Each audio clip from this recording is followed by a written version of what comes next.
Hello and welcome to TNT Extreme Wrestling. My name's Simon Hill and I'm joined by the winner of DOA 2020 and Mr. Deathmatch UK, Clint Margera. Firstly, thank you for joining us, and secondly, thank you for giving up your time for this exclusive TNT interview. Not a problem, mate, not a problem. How you been doing? Yeah, things are good. I can't complain. Looks like we're going to get back to live shows soon. Thankfully, It's been a long journey to get here, but that's where you come in, because you've got a lot of unfinished business here at TNT. Yeah, definitely, 100%. Well, let's kick things off with one of the last memories, seeing Clint Margera in a TNT ring, pinning Ricky Shane Page and having referee James Greenwood count 1, 2, 3, and then to receive the DOA trophy, which would guarantee you a shot at the Extreme Division Championship. Looking back on that moment now, how does that still make you feel? Yeah, I'm still really proud of that moment. Winning the DOA tournament after the second time entering will always be a huge thing for me. And yeah, being in there with Ricky, obviously I've been in the ring with him several times, so we know each other pretty well. The whole moment was pretty special, but I mean, it feels like it was a lot longer than a year ago at the moment. So yeah, still proud of it, still happy, still look at the trophy every now and then and think that was a pretty sick night. So yeah, I'm still really pleased with it. It's certainly still one of the most picturesque moments to see Clint Margera holding that trophy up in front of a crowd of 500 people, and the emotions that were running through your mind at that time. Could that ever be topped at TNT Extreme Wrestling? Yeah, I think there's only one way that can top it, and that's by finally winning the Extreme Division Championship. Well, let's get into that. I want to just go back a little bit to start the journey and to see where we are today. Now, your first DOA at TNT, you weren't so successful. Obviously, you came up short against someone who you know extremely well, Drew Parker. But your second was that night where you did go through 3 hellacious matchups. Your first being in a carpet strip match against Spike Trevay, followed by a light tube match with Jimmy Lloyd, which would then lead you to that one-on-one with Ricky Shane Page. Going through all of that now, with the title vacated, how do you feel that you never got the opportunity to capture that all-important championship you have been working so hard to get to?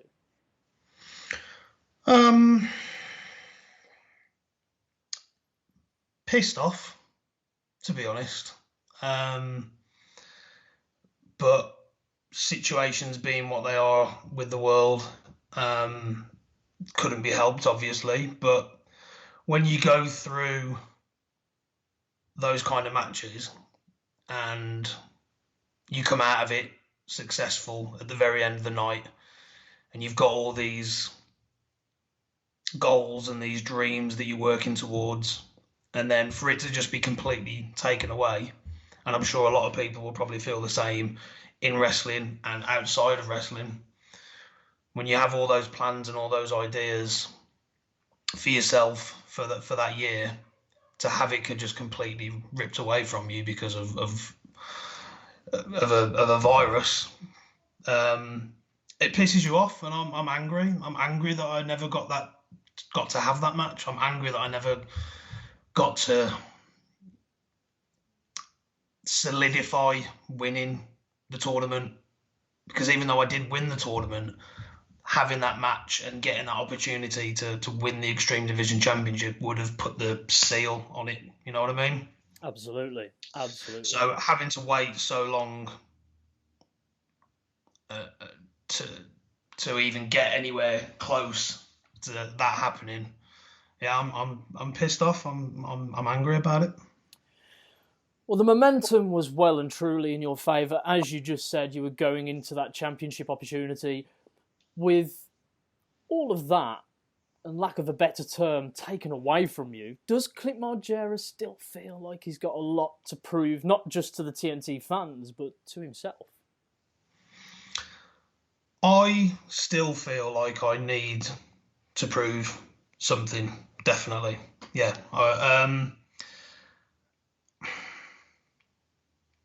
Winning the tournament was, like I've already said, it was a big moment, and I don't need to go over that again.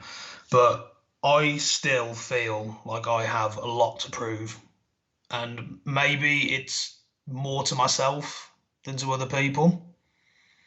But I still do feel like I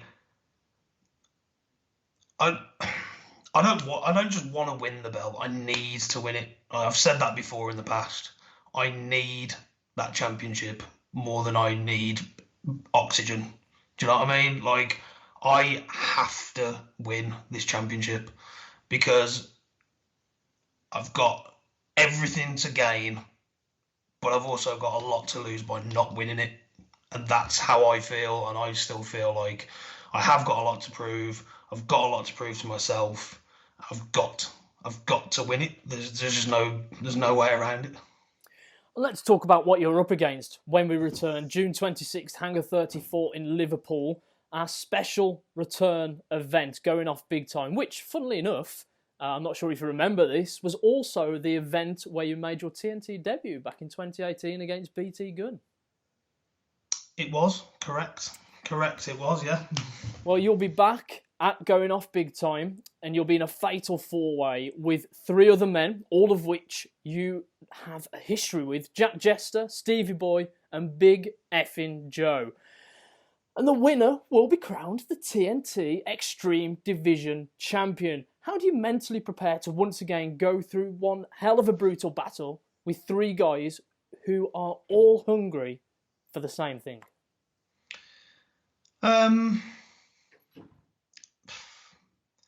That's tough. I mean, then it's three other guys who have already proven year after year, show after show, match after match that they can do some of the sickest, craziest shit that anyone's seen. This is not Jester's first rodeo. Like, he's been doing this for God knows how long. Big Joe has got a lot to prove coming back, because I know that it's been a long time since he was last at TNT, and obviously he's been up and running places and winning titles and doing some crazy shit. He's done Tournament of Death as well, and then you got Stevie Boy, who is won that King of Insanity at ICW. So it's three other guys who, like I said, are just as crazy as each other. So it's hard to prepare. I think you've just got to expect the fact that all 4 of us, once we get in a ring together, nothing is off limits.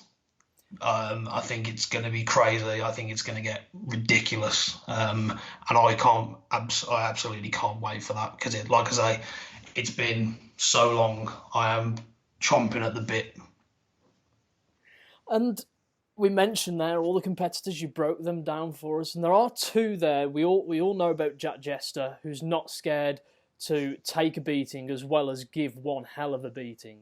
We look at the likes of Stevie Boy and Big Effin' Joe, haven't been seen in TNT for quite a while. Do you think both of those will now be totally different beasts with a brand new game plan and approach to be able to capture the TNT Extreme Division title and potentially prize that away? Absolutely. Look, if you haven't been somewhere for a while, the first thing that you want to do, if it's your first opportunity in a while, is to steal the show, take that moment, run with that moment. So I'm expecting them to come into this match with everything to prove, and they'll want to do absolutely everything that they can to take that moment. So I can understand that and I can appreciate it, but I'm not going to let any of them get in my way. I can't let that happen.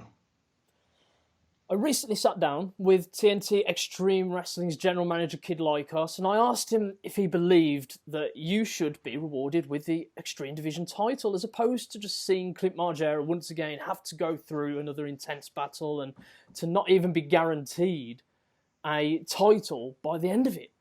His response was that he did recognise you as the uncrowned TNT Extreme Division champion, but that with the circumstances of the title being vacated, he believed you lived for this. You lived to fight and battle your way through to capturing the gold. How do you feel about those words from Kid Like Us, and how do you respond? Well, Lycos knows me well. He's known me for a while. So I think he's pretty bang on with what he said. Even in my own head, I thought, what would happen at the first show back, if we'd have come out to the ring and he'd have just given me the belt, my reaction would have been this. I'd have given it him back and said, give me the match that I wanted. I don't want to win it by handing it over. I don't want it to just be given the belt. The whole point of building up to winning it I wanted to win it in a match.